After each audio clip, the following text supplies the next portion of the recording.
Humanities കഫേയുടെ പുതിയൊരു വീഡിയോയിലേക്ക് ഏവർക്കും സ്വാഗതം. നമ്മളിപ്പോൾ നോക്കാൻ പോകുന്നത് ഇനി വരുന്ന +2 സേ ഇംപ്രൂവ്മെൻറ്റ് എക്സാമിന് വേണ്ടിയിട്ട് ഇംഗ്ലീഷ് സേയോ ഇംപ്രൂവ്മെൻ്റ് ഒക്കെ എഴുതുന്നവർക്ക് ഹെൽപ്ഫുൾ ആയിട്ടുള്ളൊരു വീഡിയോ ആണ് കേട്ടോ.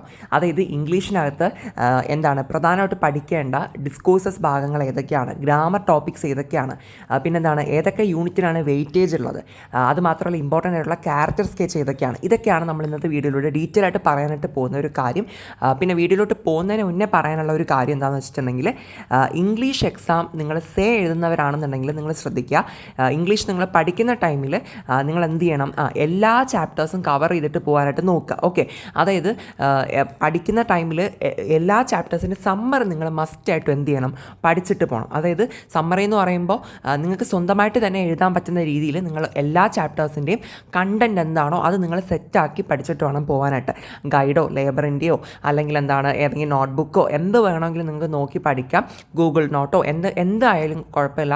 കറക്റ്റായിട്ട് ഓരോ ലെസണിൻ്റെയും സമ്മറി, അതായത് അതിൻ്റെ കണ്ടൻറ്റ്, മെയിൻ കാര്യങ്ങൾ എന്താണ്, ഒരു പാഠത്തിൻ്റെ മെയിനായിട്ടുള്ള കാര്യങ്ങൾ എന്തൊക്കെയാണ്, പോയിൻറ്റ്സ് എന്തൊക്കെയാണ്, അത് നിങ്ങൾ കൃത്യമായിട്ട് പഠിച്ചിട്ട് പോകണം. അതെന്തിനാണെന്ന് വെച്ചിട്ടുണ്ടെങ്കിൽ നിങ്ങൾക്ക് വേറെ ഒരു കാര്യവും ഫർദർ അറിയത്തില്ല. അപ്പോൾ എന്നിരുന്നാൽ പോലും ഒരു ചാപ്റ്ററുമായിട്ട് ബന്ധപ്പെട്ട് എങ്ങനെയൊക്കെ ക്വസ്റ്റ്യൻസ് വന്നു കഴിഞ്ഞാൽ പോലും ഈ ഒരു സമ്മർ നിങ്ങൾ പഠിച്ചു വെച്ചിട്ടുണ്ടെങ്കിൽ, ആ മെയിൻ കണ്ടൻറ്റ് നിങ്ങൾ പഠിച്ചു വെച്ചിട്ടുണ്ടെങ്കിൽ അതിനനുസരിച്ച് നിങ്ങൾക്ക് എന്താക്കാൻ പറ്റും, ആൻസർ ചെയ്യാൻ പറ്റും. ആ പഠിച്ചു വെച്ചിട്ടുള്ള കാര്യം വെച്ചിട്ട് നിങ്ങൾക്ക് എങ്ങനെയെങ്കിലും ആൻസർ എഴുതി ഒപ്പിക്കാനായിട്ട് പറ്റും. ഓക്കെ, അപ്പോൾ നിങ്ങൾ എന്ത് ചെയ്യണം, എനിക്ക് പറയാനുള്ളൊരു കാര്യം, നിങ്ങൾ മാക്സിമം പറ്റുന്ന പോലെ കവർ ചെയ്തിട്ട് പോകണം. പക്ഷേ ഇപ്പോൾ 2 വിഷയം 3 വിഷയമൊക്കെ സേ എഴുതുന്നവരാണെന്നുണ്ടെങ്കിൽ ഇംഗ്ലീഷ് പഠിക്കുന്ന സമയത്ത് നമുക്ക് ടെക്സ്റ്റൊക്കെ കൂടുതലായിട്ട് വായിക്കാൻ ടൈം കിട്ടണമെന്നില്ല. അപ്പോൾ അങ്ങനെയുള്ളവരാണെങ്കിൽ മസ്റ്റായിട്ട് സമ്മറിയെങ്കിലും നിങ്ങൾ എന്ത് ചെയ്യണം, കൃത്യമായിട്ട് പഠിച്ചിട്ട് പോകണം. ഓക്കെ, പിന്നെ നിങ്ങൾ ഗ്രാമർ പഠിക്കുന്ന സമയത്ത് നിങ്ങൾക്ക് പറ്റുന്ന ഗ്രാമർ ടോപ്പിക്സ്, എളുപ്പമുള്ള ഗ്രാമർ ടോപ്പിക്സ് ഒക്കെ നോക്കിയിട്ട് പോവുക.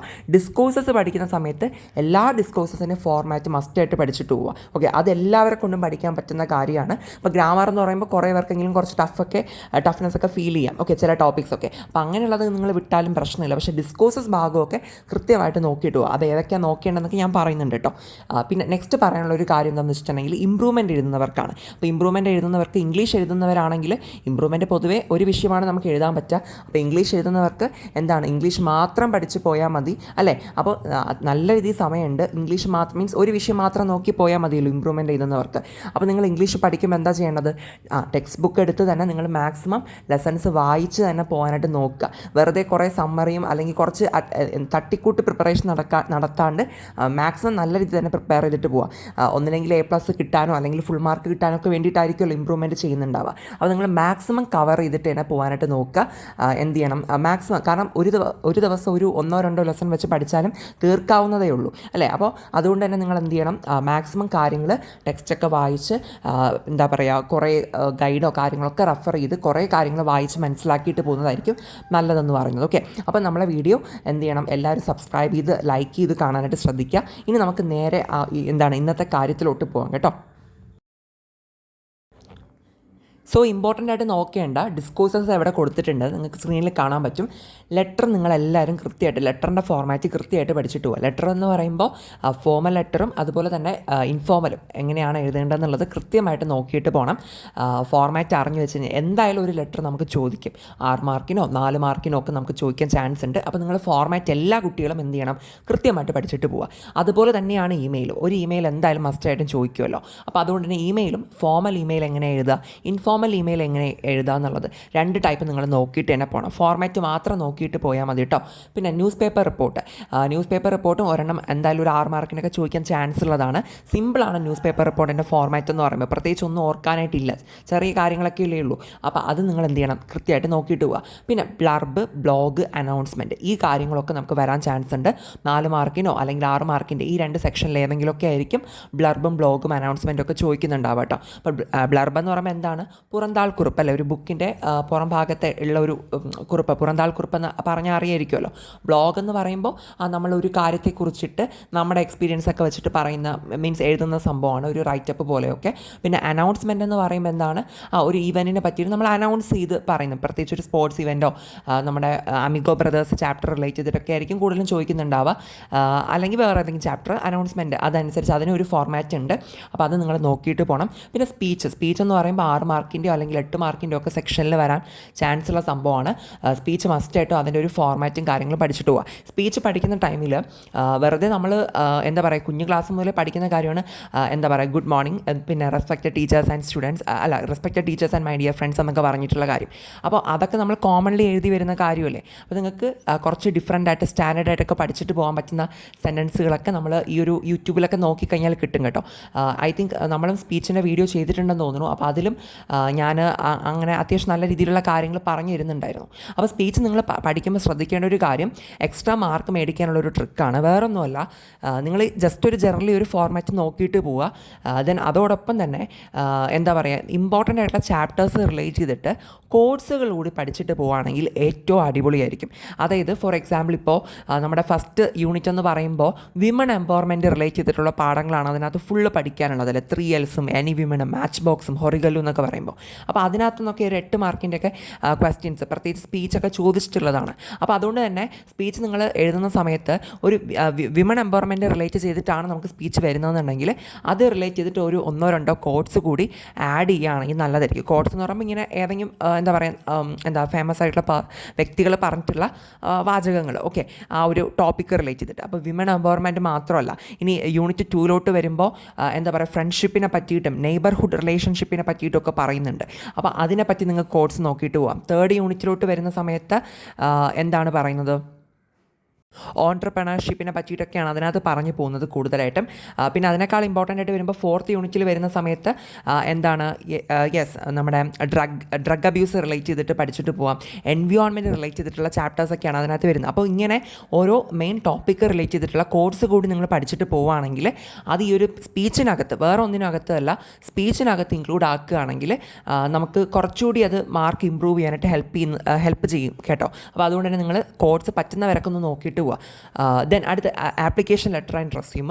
ഇത് എല്ലാ കുട്ടികളും നിർബന്ധമായിട്ടും പഠിച്ചിട്ട് പോവുക. ആപ്ലിക്കേഷൻ ലെറ്റർ ഉറപ്പായിട്ടും 8 മാർക്കിന് ചോദിക്കുന്ന ഒരു സംഭവമാണ്. അപ്പം ജസ്റ്റ് ഫോർമാറ്റ് അറിഞ്ഞിരുന്നാൽ തന്നെ ഒരു 4 മാർക്കോളം നമുക്ക് കിട്ടും. അപ്പോൾ ആപ്ലിക്കേഷൻ ലെറ്ററും റെസ്യൂം ഉൾപ്പെടെയുള്ള ഫോർമാറ്റ് നിങ്ങൾ പഠിച്ചിട്ട് പോകണം. ഇമ്പ്രൂവ്മെൻറ്റ് എഴുതുന്നവരായിക്കോട്ടെ, എക്സാം എഴുതുന്നവരായിക്കോട്ടെ, എല്ലാവരും കൃത്യമായിട്ട് പഠിച്ചിട്ട് പോവുക. ഓക്കെ. ദെൻ അടുത്ത് അപ്രീസിയേഷൻ്റെ ഫോർമാറ്റ് നോക്കിയിട്ട് പോകണം. അപ്രീസിയേഷനും എന്താണ് 8 മാർക്കിൻ്റെ സെക്ഷനിൽ വരുന്ന മസ്റ്റായിട്ടും ചോദിക്കുന്നൊരു മോഡൽ ക്വസ്റ്റ്യൻ ആണ്. അപ്പോൾ അപ്രീസിയേഷൻ്റെ മോഡൽ നിങ്ങൾ കൃത്യമായിട്ടൊന്ന് നോക്കിയിട്ട് പോകുന്നത് നല്ലതായിരിക്കും. പിന്നെ review, summary, article, editorial, writeup പോലുള്ള കാര്യങ്ങൾ 4, 6, 8 മാർക്കിനൊക്കെ നമുക്ക് ചോദിക്കാം. ഓക്കെ. ഇതെന്നൊക്കെ പറയുമ്പോൾ പ്രത്യേകിച്ച് അങ്ങനെ വലിയ ഫോർമാറ്റൊന്നുമില്ല. ഏത് ടോപ്പിക്കിനെ പറ്റിയാണ് പറഞ്ഞിട്ടുള്ളത് അതിനൊരു ഹെഡിങ് കൊടുക്കുക, പിന്നെ മാർക്ക് അനുസരിച്ച് പാരഗ്രാഫ് തിരിച്ച് എഴുതി പോവുക. അതൊക്കെ തന്നെയാണ് കോമൺ ആയിട്ട് പറയാനുള്ളൊരു ഫോർമാറ്റ് എന്ന് പറയുന്നത്. അത് നിങ്ങളൊന്ന് നോക്കിയിട്ട് പോവുക. ഓക്കെ. ദെൻ ഇൻ്റർവ്യൂ ക്വസ്റ്റ്യൻസ് കൃത്യമായിട്ട് നോക്കിയിട്ട് പോകണം. പിന്നെന്താണ്, ഇൻ്റർവ്യൂ ക്വസ്റ്റ്യൻസ് മാത്രം നോക്കിയാൽ പോരാ. ചിലപ്പോൾ എന്താണ് ക്വസ്റ്റ്യൻസിന് നമുക്ക് പറയാൻ പറ്റുന്ന പോസിബിൾ ആൻസേഴ്സ് കൂടി എഴുതാൻ പറഞ്ഞിട്ട് ചോദിക്കാം. അപ്പോൾ നിങ്ങൾ ആൻസേഴ്സ് കൂടി നോക്കിയിട്ട് പോകുന്നത് നല്ലതായിരിക്കും. ഓക്കെ. ഇൻ്റർവ്യൂ എന്തായാലും 4 മാർക്കിൻ്റെയോ 6 മാർക്കിൻ്റെയോ സെക്ഷനിൽ എവിടെയെങ്കിലുമൊക്കെ ചോദിക്കാൻ ചാൻസ് ഉണ്ട്. പിന്നെ ക്യാരക്ടർ സ്കെച്ച്, നമുക്ക് ഉറപ്പായിട്ടും ഒരു ക്യാരക്ടർ സ്കെച്ച് ചോദിക്കുമല്ലോ. അപ്പോൾ അതിൻ്റെ കാര്യം ഞാൻ ലാസ്റ്റ് പറയുന്നുണ്ട്.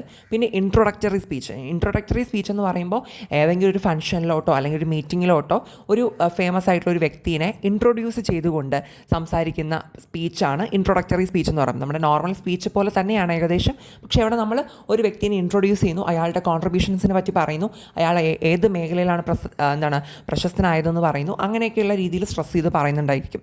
ഓക്കെ. അപ്പോൾ അതാണ് ഇൻട്രൊഡക്ടറി സ്പീച്ച് എന്ന് പറയുന്നത്. പിന്നെ സെമിനാർ റിപ്പോർട്ട് എന്ന് പറയുമ്പോൾ എന്താ പറയുക, നമ്മുടെ സ്കൂളിലോ അല്ലെങ്കിൽ വേറെ ഏതെങ്കിലും ക്ലബ്ബിലോ ഒക്കെ ഒരു സെമിനാർ കണ്ടക്ട് ചെയ്തു ഏതെങ്കിലും ഒരു ടോപ്പിക്ക് റിലേറ്റ് ചെയ്തിട്ട്, അത് ക്വസ്റ്റ്യനിൽ തന്നിട്ടുണ്ടായിരിക്കും. പിന്നെ ആ കണ്ടക്ട് ചെയ്യപ്പെട്ട സെമിനാറിനെ ബേസ് ചെയ്തിട്ട് ഒരു റിപ്പോർട്ട് എഴുതണം. ഓക്കെ. അപ്പോൾ നമ്മൾ പാസ്റ്റ് ടെൻസിൽ ആ ഒരു റിപ്പോർട്ട് എഴുതി കൊടുക്കണം. അത്രയേ ഉള്ളൂ സെമിനാർ റിപ്പോർട്ട് എന്ന് പറയുമ്പോൾ. പിന്നെ പാനൽ ഡിസ്കഷൻ അല്ലെങ്കിൽ ഗ്രൂപ്പ് ഡിസ്കഷൻ എന്ന് പറയാം. അതായത് പാനൽ ഡിസ്കഷൻ അല്ലെങ്കിൽ ഗ്രൂപ്പ് ഡിസ്കഷൻ എന്ന് പറയുമ്പോൾ അല്ലേ, ഒരു 3-4 ആൾക്കാരിരുന്നിട്ട് എന്ത് ചെയ്യുന്നതാണ് ഒരു പ്രധാന ഒരു സോഷ്യൽ ഇഷ്യൂവിനെ പറ്റിയിട്ടോ, ഇപ്പം നമുക്ക് പഠിക്കാനുള്ള റിലേറ്റ് ചെയ്തിട്ട് പറയുമ്പോൾ വിമൺ എംപവർമെൻറ്റോ ഡ്രഗ് അബ്യൂസോ അല്ലെങ്കിൽ എൻവയോൺമെൻറ്റ് റിലേറ്റ് ചെയ്തിട്ടുള്ള കാര്യങ്ങളോ അങ്ങനെയുള്ള ഏതെങ്കിലും ഒരു ഇമ്പോർട്ടൻ്റ് ഉള്ള മാറ്റർ എടുത്തിട്ട് അവർ ഡിസ്കസ് ചെയ്യുന്നു. അപ്പോൾ അതിലവർ അവതരിപ്പിക്കുന്ന കാര്യങ്ങളും എന്താ പറയുക, അവർ പേപ്പർ പ്രസൻറ്റേഷൻ പോലുള്ള കാര്യങ്ങളൊക്കെ വരുമല്ലോ. അതായത് അതിനകത്ത് ചർച്ച ചെയ്യുന്ന കാര്യങ്ങളൊക്കെ പറ്റിയിട്ട് നമുക്ക് എഴുതാൻ ചോദിക്കാറുണ്ട്. സോ അത് നിങ്ങൾ നോക്കിയിട്ട് പോകണം. ഓക്കെ, അപ്പോൾ ഇതൊക്കെയാണ് മെയിനായിട്ട് പറയാനുള്ള ഒരു ഡിസ്കോഴ്സസ് എന്ന് പറയുന്നത്. പിന്നെ ഇതിനകത്തുനിന്ന് നമ്മൾ കുറേ കാര്യങ്ങളൊക്കെ നമ്മുടെ ഈ ഒരു ചാനൽ വീഡിയോ ആയിട്ട് ചെയ്തിട്ടുണ്ട്. ഞാൻ ആ ഒരു കാര്യം കൂടി പറയാണ്. +2 ഇംഗ്ലീഷിന് വേണ്ടിയിട്ട് ചെയ്തിട്ടുള്ള വീഡിയോസ് എല്ലാം ഒറ്റ പ്ലേലിസ്റ്റിലാക്കി എന്ത് ചെയ്തിട്ടുണ്ട്, ക്രിയേറ്റ് ചെയ്തിട്ടുണ്ട്. സോ ആ ഒരു പ്ലേലിസ്റ്റിൻ്റെ ലിങ്ക് ഡിസ്ക്രിപ്ഷൻ ബോക്സിൽ കൊടുത്തേക്കാം. ഓക്കെ, അപ്പോൾ നിങ്ങൾക്ക് ഒന്ന് കയറി ചെക്ക് ചെയ്ത് നോക്കുക കേട്ടോ. എല്ലാവരും ഒന്ന് ഫസ്റ്റായിട്ടൊന്ന് കയറി ചെക്ക് ചെയ്ത് നോക്കുക. നിങ്ങൾക്ക് അതിൽ ആവശ്യമുള്ള വീഡിയോസ് ഉണ്ടെന്നുണ്ടെങ്കിൽ ഉറപ്പായിട്ട് എടുത്ത് കണ്ട് പഠിച്ചുകൊള്ളണം. ഓക്കെ, ഇതിനകത്ത് ഇപ്പോൾ ലെറ്ററും ഇമെയിലും newspaper report, blurb, blog, announcement ഒക്കെ നമ്മൾ ചെയ്തിട്ടുണ്ട്. പിന്നെ നമ്മുടെ ആപ്ലിക്കേഷൻ ലെറ്റർ ആൻഡ് റെസ്യൂമിൻ്റെ സെപ്പറേറ്റ് ആയിട്ട് വീഡിയോ ചെയ്തിട്ടുണ്ട്. അതെല്ലാവരും കയറി ഒന്ന് കണ്ടു നോക്കണം കേട്ടോ. അത് ഇമ്പോർട്ടൻ്റ് ആയിട്ട് പഠിക്കേണ്ടതാണ്. പിന്നെ റിവ്യൂ, സമ്മറി, ആർട്ടിക്കിൾ അങ്ങനെയുള്ള സംഭവങ്ങളുടെ ഫോർമാറ്റ് ചെയ്തിട്ടുണ്ട്. പിന്നെ ഐ തിങ്ക് ഇൻട്രൊഡക്ടറി സ്പീച്ചും സെമിനാർ റിപ്പോർട്ടും ചെയ്തിട്ടുണ്ട് കേട്ടോ. പാനൽ ഡിസ്കഷൻ ചെയ്തിട്ടില്ല. ഓക്കെ, അപ്പോൾ ഇങ്ങനെയുള്ള കുറേ കാര്യങ്ങൾ നമ്മൾ വീഡിയോ ചെയ്തിട്ടുണ്ട്. അപ്പോൾ നിങ്ങൾ എന്ത് ചെയ്യണം, പ്ലേലിസ്റ്റ് ഒന്ന് കയറി ചെക്ക് ചെയ്ത് നോക്കുക. ആവശ്യമുള്ളതുണ്ട്, നിങ്ങൾക്ക് അറിഞ്ഞൂടാത്തതുണ്ടെന്നുണ്ടെങ്കിൽ അത് കയറി കണ്ട് പഠിക്കുക കൂടി വേണം കേട്ടോ. ഓക്കെ, ഇനി നമ്മുടെ പ്രധാനപ്പെട്ട ഗ്രാമർ ടോപ്പിക്സ് ഏതൊക്കെയാണെന്ന് ചോദിച്ചിട്ടുണ്ടെങ്കിൽ എന്താണ്, റിപ്പോർട്ടഡ് സ്പീച്ച് ഉറപ്പായിട്ടും വരുന്നതാണ്. അപ്പോൾ റിപ്പോർട്ടഡ് സ്പീച്ച് നിങ്ങൾ പഠിക്കുകയാണെങ്കിൽ എന്ത് ചെയ്യാം, ഓക്കെ, ആ ഒരു സെക്ഷനുമായിട്ട് ബന്ധപ്പെട്ട് വരുന്ന ക്വസ്റ്റ്യൻസിൽ നിന്ന് ഫുൾ മാർക്ക് കിട്ടും. കാരണം എളുപ്പമുള്ള ഒരു ഗ്രാമർ ടോപ്പിക്കാണ്. പിന്നെ പാസീവ് വോയിസും ആക്റ്റീവ് വോയിസും അതുപോലെ എളുപ്പമുള്ള ഒരു ഗ്രാമർ ടോപ്പിക്കാണ് കേട്ടോ. നമ്മൾ ആ റൂൾസും കാര്യങ്ങളൊക്കെ കൃത്യമായിട്ട് പഠിച്ചു കഴിഞ്ഞാൽ ഫുൾ മാർക്ക് അതുമായിട്ട് റിലേറ്റ് ചെയ്തിട്ട് ഇപ്പോൾ എന്താ പറയുക, ഒരു 1-2 മാർക്കിനൊക്കെ ആയിരിക്കും മേ ബി എന്താണ് വരുന്നുണ്ടാവുക. അപ്പോൾ ചോദിക്കുകയാണെങ്കിൽ ഉറപ്പായിട്ട് ആ മാർക്ക് ഫുള്ള് നമുക്ക് കിട്ടും, നന്നായിട്ട് പഠിച്ചിട്ട് പോവുകയാണെങ്കിൽ. പിന്നെ ഫ്രൈസൽ വെർബ്സും ഇഡിയംസും ഒക്കെ പറ്റുന്ന പോലെ നോക്കിയിട്ട് പോവുക കേട്ടോ. പിന്നെ എഡിറ്റിംഗ് ഉറപ്പായിട്ടും ചോദിക്കുന്ന സംഭവമാണ്. എഡിറ്റിംഗ് എന്താണ്, നിങ്ങൾ കുഞ്ഞിലേ പഠിച്ചു വരുന്ന ഒരു കാര്യമായിരിക്കും. അപ്പോൾ നിങ്ങൾ പറ്റുന്ന പോലെ എഡിറ്റിംഗ് നോക്കിയിട്ട് പോവുക. ഉറപ്പായിട്ടും എഡിറ്റിംഗ് റിലേറ്റ് ചെയ്തിട്ട് ഒരു ക്വസ്റ്റ്യൻ ഉണ്ടാവും. പിന്നെ ടെൻസ് റിലേറ്റഡ് ആയിട്ട് ഉണ്ടാവും. പിന്നെന്താണ്, കൊഹസീവ് ഡിവൈസസ്, കൺകോഡ്, അയ്യോ ഞാനത് റിപ്പീറ്റായി വന്നു പോയതാണ് കേട്ടോ ടെക്സ്റ്റ് എൻ്റർ ചെയ്ത ടൈമിൽ. പിന്നെ അഡ്ജക്റ്റീവ് ക്ലോസും ഫ്രൈസും. ഓക്കെ, ഈ സംഭവങ്ങളൊക്കെ അങ്ങനെ ഭയങ്കര ഇമ്പോർട്ടൻ്റ് എന്ന് പറയാനില്ല. ഇപ്പോൾ കൊഹസീവ് ഡിവൈസ് ആയിക്കോട്ടെ, കൺകോഡ് ആയിക്കോട്ടെ, അഡ്ജക്റ്റീവ് ക്ലോസും ഫ്രൈസും ഒക്കെ. പക്ഷേ എന്നാൽ ഇടയ്ക്കൊക്കെ ചോദിക്കാറുണ്ട് കേട്ടോ. അപ്പോൾ നമുക്ക് അതുകൊണ്ട് തന്നെ പൂർണ്ണമായിട്ട് അങ്ങനെ സ്കിപ്പ് ചെയ്ത് കളയാനായിട്ട് പറ്റത്തില്ല. അത്രയേ ഉള്ളൂ. അപ്പോൾ നിങ്ങൾക്ക് പറ്റുന്നവരാണെങ്കിൽ എന്ത് ചെയ്യണം, മീൻസ് ടൈമൊക്കെ കിട്ടുകയാണെങ്കിൽ ജസ്റ്റ് ഒന്ന് നോക്കിയിട്ട് പോവുക കേട്ടോ. മസ്റ്റായിട്ട് നിങ്ങൾ പഠിക്കേണ്ടത് റിപ്പോർട്ടഡ് സ്പീച്ചും പാസീവ് വോയിസും ആക്റ്റീവ് വോയിസും എഡിറ്റിംഗ്, ഫ്രൈസൽ വെർബ്സ്, ഇഡിയംസ് ഇതൊക്കെ മസ്റ്റായിട്ട് നോക്കിയിട്ട് പോകണം കേട്ടോ. പിന്നെ ഇതിലും ഗ്രാമർ ടോപ്പിക്സ് റിലേറ്റഡ് ആയിട്ടും വീഡിയോ ചെയ്തിട്ടുണ്ട്. റിപ്പോർട്ടഡ് സ്പീച്ചിൻ്റെയും പാസീവ് വോയിസ്, ആക്റ്റീവ് വോയിസിൻ്റെ ഒക്കെ വീഡിയോ ഫോർമാറ്റ് പറഞ്ഞുള്ള രീതിയിൽ എന്താ ചെയ്തിട്ടുണ്ട്, അതിൻ്റെ വീഡിയോസും ചെയ്തിട്ടുണ്ട്. അതൊക്കെ നിങ്ങൾക്ക് ആ ഒരു പ്ലേലിസ്റ്റിൽ കിട്ടും കേട്ടോ. ഓക്കെ, ഇനി നെക്സ്റ്റ് പറയാനുള്ള ഒരു കാര്യം എന്ന് പറയുമ്പോൾ കൂടുതലായിട്ട് നിങ്ങൾ ഫോക്കസ് ചെയ്ത് പഠിക്കേണ്ട ചാപ്റ്റേഴ്സ് ഏതൊക്കെയാണ്, അതായത് യൂണിറ്റ് ഏതൊക്കെയാണെന്നാണ് പറയുന്നത്. ആദ്യത്തെ 4 യൂണിറ്റ്സും ഭയങ്കര ഇമ്പോർട്ടൻ്റ് ആണ്. അതായത് unit 1, unit 2, unit 3, unit 4. Okay, അതിനകത്തിപ്പോൾ എന്താ പറയുക, യൂണിറ്റ് 1-നകത്തുള്ള 4 ചാപ്റ്റേഴ്സ് ഉണ്ട്. യൂണിറ്റ് 2-നകത്ത് 3 ചാപ്റ്റേഴ്സ്, യൂണിറ്റ് 3-ക്കകത്ത് 3 ചാപ്റ്റേഴ്സ്, അഗെയിൻ യൂണിറ്റ് 4-നകത്തും 3 ചാപ്റ്റേഴ്സാണ് വരുന്നത്. ഇത്രയും ചാപ്റ്റേഴ്സിൽ നിന്ന് ഉറപ്പായിട്ട് അത്യാവശ്യം നല്ല രീതിക്ക് തന്നെ ക്വസ്റ്റ്യൻസ് ചോദിക്കാറുണ്ട്. പ്രത്യേകിച്ച് എടുത്ത് പറയുകയാണെങ്കിൽ 3 L's ഓഫ് എംപവർമെൻറ്റും, എനി വിമണും, match box, Horegallu, mending wall, amigo brothers, hour of truth, പിന്നെന്താണ് ദീദി, സ്റ്റാമർ, പിന്നെ അത് മാത്രമല്ല when a sapling is plant, dangers of drug abuse, ഇതൊക്കെ എന്തായാലും ചോദിക്കുന്ന ചാപ്റ്റേഴ്സാണ് കേട്ടോ. അപ്പോൾ അതുകൊണ്ട് തന്നെ ഈ ഒരു ആദ്യത്തെ 4 യൂണിറ്റിൽ നിന്ന് മാക്സിമം പഠിക്കാൻ പറ്റുന്ന കാര്യങ്ങളൊക്കെ പഠിച്ചിട്ട് പോവുക. വേറൊന്നുമില്ല, ആ ചാപ്റ്ററിൻ്റെ കണ്ടൻറ്റ് എന്താണ് എന്നുള്ളത് മനസ്സിലാക്കി വയ്ക്കുക. പിന്നെ ആ ഒരു ചാപ്റ്റർ റിലേറ്റ് ചെയ്തിട്ട് പ്രീവിയസ് ഇയറിലൊക്കെ ചോദിച്ചുള്ള ക്വസ്റ്റ്യൻസ്, ആൻസേഴ്സും ഒക്കെ നിങ്ങൾ എന്ത് ചെയ്യണം, വായിച്ചിട്ട് പോകണം. അത്രയൊക്കെ ചെയ്താൽ മതിയാവും. പിന്നെ ലെസൺസ് കൂടി, ടെക്സ്റ്റ് കൂടി, ആ ഒരു ചാപ്റ്റേഴ്സിൻ്റെയൊക്കെ ടെക്സ്റ്റ് കൂടി വായിച്ചിട്ട് പോവുകയാണ്. മീൻസ് അറ്റ്ലീസ്റ്റ് ഒരു തവണ മതി. ഓക്കെ, ഒരു തവണ ജസ്റ്റ് ഒന്ന് മനസ്സിരുത്തി വായിച്ചിട്ട് പോകാൻ പറ്റുകയാണെങ്കിൽ അതും ബെറ്റർ ആയിരിക്കും. ഓക്കെ, പിന്നെ പറയാനുള്ളത് 5ാമത്തെ ഒരു യൂണിറ്റ് കൂടിയാണ് ഉള്ളത്. ആ ഒരു യൂണിറ്റിൽ നിന്ന് ക്വസ്റ്റ്യൻസ് ചോദിക്കാണ്ടിരുന്നിട്ടില്ല.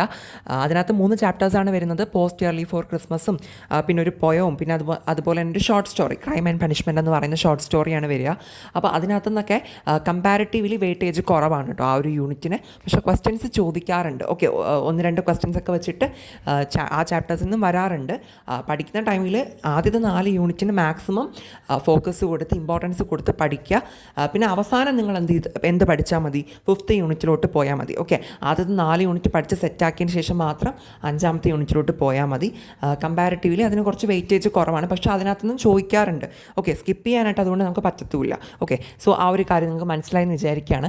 പിന്നെ ഇമ്പോർട്ടൻ്റ് ആയിട്ടുള്ള ക്യാരക്ടർ സ്കെച്ചിൻ്റെ കാര്യം പറയുമ്പോൾ Nomita, Ajith, Balvin, lady assistant, teacher, ഇതൊക്കെ മസ്റ്റായിട്ട് നിങ്ങൾ പഠിച്ചിട്ട് പോകണമെന്ന് പറയേണ്ട ക്യാരക്ടർ സ്കെച്ചുകളാണ് കേട്ടോ. ഇപ്പം നൊമിത, അജിത്ത് എന്ന് പറയുമ്പോൾ മാച്ച് ബോക്സ് എന്ന് പറയുന്ന ചാപ്റ്റർ റിലേറ്റ് ചെയ്തിട്ടാണ് വരുന്നത്.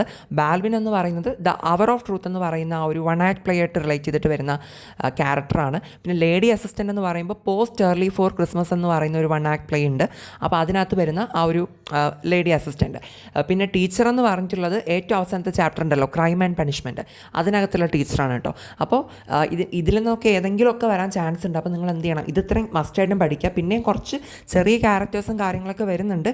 പറ്റുവാണെങ്കിൽ അത് നോക്കിയിട്ട് പോകുന്നത് നല്ലതായിരിക്കും. പക്ഷേ ഇത് കൃത്യമായിട്ട് നിങ്ങൾ സോളിഡായിട്ട് തന്നെ പഠിച്ചിട്ട് പോകാനായിട്ട് ശ്രദ്ധിക്കുക. ഓക്കെ, സോ ഇത്രയും കാര്യങ്ങളാണ് ഇന്നത്തെ ഈ ഒരു വീഡിയോയിലൂടെ പറയാനായിട്ടുള്ളത്. അപ്പോൾ ആ ഒരു പ്ലേലിസ്റ്റിൻ്റെ കാര്യം നിങ്ങൾ മറന്നു പോകരുത്. ഡിസ്ക്രിപ്ഷൻ ബോക്സിൽ കയറി നോക്കുക കേട്ടോ. ജസ്റ്റ് നിങ്ങളൊന്ന് ചെക്ക് ചെയ്ത് നോക്കുക കേട്ടോ. അതിന് വേറെ പ്രശ്നം ഉണ്ടാവില്ലല്ലോ. ജസ്റ്റ് ചെക്ക് ചെയ്ത് നോക്കുക. അതിനകത്ത് നിങ്ങൾക്ക് അറിഞ്ഞൂടാത്ത കാര്യങ്ങൾ ഉണ്ടെന്നുണ്ടെങ്കിൽ നിങ്ങൾ ജസ്റ്റ് ഒന്ന് കണ്ട് നോക്കുക. ഓക്കെ, എന്തായാലും എല്ലാവരും ഒന്ന് കയറി ചെക്ക് ചെയ്ത് നോക്കണം കേട്ടോ. നിങ്ങൾക്ക് ഏതെങ്കിലും ആവശ്യമുള്ളത് ഉണ്ടെങ്കിൽ ഉറപ്പായിട്ട് നിങ്ങൾ കണ്ട് നോക്കുക. ഓക്കെ, ഞാൻ പറഞ്ഞില്ല, ഇമ്പോർട്ടൻ്റ് ആയിട്ടുള്ള കുറേ ഡിസ്കോഴ്സും ഗ്രാമറും ഒക്കെ നമ്മളതിൽ ചെയ്തിട്ടുണ്ട്. ഡിസ്കോഴ്സും ഗ്രാമർ മാത്രമല്ല, പിന്നെ കുറച്ച് ഇമ്പോർട്ടൻ്റ് ആയിട്ടുള്ള ലെസൺസ്, ഓക്കെ, ചാപ്റ്റേഴ്സ് എക്സ്പ്ലനേഷനോട് കൂടിയുള്ള വീഡിയോസും ചെയ്തിട്ടുണ്ട്. മീൻസ് ഒരു 2-3 ചാപ്റ്റേഴ്സൊക്കെ ചെയ്തിട്ടുണ്ടെന്ന് തോന്നുന്നു. സോ അതും നിങ്ങൾ എന്ത് ചെയ്യണം, ആവശ്യമുള്ളവർ കണ്ടു നോക്കുക. എല്ലാവരും ജസ്റ്റ് ഒന്ന് ചെക്ക് ചെയ്ത് നോക്കണം കേട്ടോ. ഓക്കെ, ഇനി അഥവാ നിങ്ങൾക്ക് ഡിസ്ക്രിപ്ഷനിൽ നോക്കിയിട്ട് ലിങ്ക് ഓപ്പൺ ആവില്ലെന്നോ അല്ലെങ്കിൽ അറിയത്തില്ലെന്നോ അങ്ങനെ എന്തെങ്കിലുമൊക്കെ ഇഷ്യൂ ഉണ്ടെന്നുണ്ടെങ്കിൽ നമ്മുടെ ഹോം പേജിലോട്ട് പോവുക. പ്ലേലിസ്റ്റിൻ്റെ സെക്ഷനിലോട്ട് പോയി കഴിഞ്ഞാൽ അതിനകത്ത് കാണാൻ പറ്റും കേട്ടോ. +2 ഇംഗ്ലീഷിൻ്റെ ഒരു പ്ലേലിസ്റ്റ് അതിനകത്ത് കാണാൻ പറ്റും. സോ അത് നിങ്ങൾ കയറി നോക്കിയാൽ മതി. ഓക്കെ, പിന്നെ നെക്സ്റ്റ് പറയാനുള്ളൊരു കാര്യം, ഇനി നിങ്ങൾക്ക് ഇംഗ്ലീഷ് റിലേറ്റഡ് ആയിട്ട് ഏതെങ്കിലും ടൈപ്പ് ഓഫ് വീഡിയോസ് ആവശ്യമുണ്ടെന്നുണ്ടെങ്കിൽ, അതായത് ഏതെങ്കിലും ചാപ്റ്റേഴ്സ് എടുത്ത് തരണം, അല്ലെങ്കിൽ ഏതെങ്കിലും ഒരു പർട്ടിക്കുലർ ടോപ്പിക്സ് പറഞ്ഞു തരണം, അങ്ങനെയൊക്കെ ഉണ്ടെന്നുണ്ടെങ്കിൽ നിങ്ങൾ കമൻറ്റ് സെക്ഷനിൽ കമൻറ്റായിട്ട് അറിയിച്ചാൽ മതി. വരുന്ന ദിവസങ്ങളിൽ നമുക്ക് അതൊക്കെ വീഡിയോസായിട്ട് ചെയ്യാം. ഓക്കെ, പിന്നെ അത് മാത്രമല്ല, വേറെ ഏതെങ്കിലും വിഷയങ്ങളുടെ ഇമ്പ്രൂവ്മെൻ്റ് ആയിട്ടുള്ള കാര്യങ്ങൾ, ഇമ്പ്രൂവ്മെൻറ്റ് എക്സാമിന് വേണ്ടിയിട്ടുള്ള കാര്യങ്ങൾ ആവശ്യമുണ്ടെന്നുണ്ടെങ്കിൽ അത് നിങ്ങൾ കമൻറ്റ് ബോക്സിൽ എന്ത് ചെയ്യണം, അറിയിക്കുക. ഓക്കെ, ഇപ്പോൾ ഞാൻ നേരത്തെ വീഡിയോസിലൊക്കെ പറഞ്ഞായിരുന്നു ഈ ഒരു കാര്യം. അപ്പോൾ ഇംഗ്ലീഷ് എഴുതുന്ന എന്താ പറയുക 2-3 കുട്ടികളാണ് ഇംഗ്ലീഷ് എഴുതുന്നുണ്ടെന്ന് പറഞ്ഞത്. വേറെ വിഷയത്തിൻ്റെ കാര്യമൊന്നും വന്നില്ല കേട്ടോ. അപ്പോൾ നിങ്ങൾ വേറെ ഏതെങ്കിലും വിഷയം കൂടി പറയുകയാണെങ്കിൽ അതുകൂടി നമുക്ക് ചെയ്യാം. ഓക്കെ, പിന്നെ ഇംഗ്ലീഷ് റിലേറ്റഡ് ആയിട്ടും വേറെ എന്തെങ്കിലും വീഡിയോസ് ആവശ്യമുണ്ടെങ്കിൽ അത് നിങ്ങൾ പറഞ്ഞു കഴിഞ്ഞാൽ അതനുസരിച്ച് നമുക്ക് വീഡിയോ ചെയ്യാവുന്നതാണ്. ഓക്കെ, അപ്പോൾ അത്രയേ ഉള്ളൂ. വീഡിയോ യൂസ്ഫുൾ ആയിട്ടുണ്ടെന്നുണ്ടെങ്കിൽ നിങ്ങളുടെ ഫ്രണ്ട്സിനൊക്കെ ഷെയർ ചെയ്ത് കൊടുക്കുക, സബ്സ്ക്രൈബ് ചെയ്യുക, ലൈക്ക് ചെയ്യുക, ഹൈപ്പ് തരാനും മറന്നു പോകരുത്. അപ്പോൾ അത്രയേ ഉള്ളൂ. Thank you.